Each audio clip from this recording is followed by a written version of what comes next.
योग आया। योग जैसे वो करती गई, आगे बढ़ी, तो उसने योग ने उस लड़की को वहां से यहाँ मंच पर बिठा दिया। पता है आपको वो लड़की कौन है? बिल्कुल मैं बहुत शाय थी, बहुत इंट्रोवर्ट तो हूँ पर शाय बहुत थी। मेरे लिए यहाँ बोलना बहुत बड़ा चैलेंज था, लेकिन आपकी योग की वजह से मैं आपके सामने इतना बोल पा रही हूँ। तो ये योग का महत्व है कि एक इंसान को बोलना सिखाते हैं, अपनी बात रखना सिखाते हैं।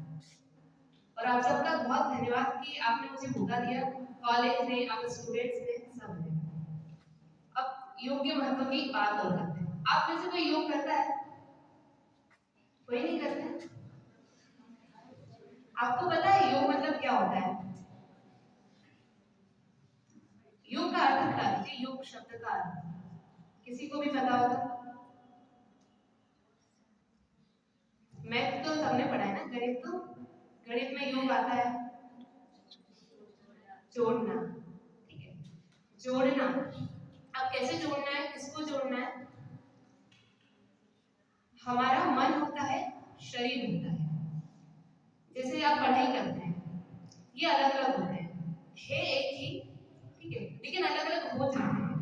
जैसे मान लीजिए आप पढ़ाई करते हैं, ऐसे तो मुझे विश्वास है कि आपका मन अच्छे से लगता होगा, लेकिन कभी कभी मन पढ़ाई से हट जाता होगा। मतलब बैठे हैं, किताब खोलकर बैठे हैं, कभी कभी मन भटक जाता है, कभी कभी तो ऐसा होता है कि शरीर यहाँ है, मन कहीं और घूम रहा है, डे ड्रीमिंग बोलते हैं उसे। ऐसा होता है ना कि सपने देखते हैं। तो योग क्या करता है, जब हम योग अभ्यास करते हैं तो वो ना जब हम पढ़ रहे हैं मन कहीं और भटक रहा है, उसे वापस यहाँ पर ले आता है, बुक के पास या जैसे भी आप पढ़ते हैं। तो आपका जो ध्यान है ना, योग बनाए रखता है। पढ़ाई और अच्छे से होती है जब हमारा पढ़ाई में ध्यान होगा, तभी हमें समझ आएगा कॉन्सेप्ट्स, मतलब जो भी है कॉन्सेप्ट्स को क्लियर होंगे, तब हम अच्छा स्कोर कर पाएंगे और चीजों को समझ पाएंगे। मार्क्स का मेरा इतना होता नहीं है, मेरा होता है कि समझे हम क्या पढ़ रहे हैं, तो उसमें योग का महत्व है। मैं भी स्टडी ऐसे ही करती हूँ और योग से मेरा जो ध्यान है वो बढ़ गया है।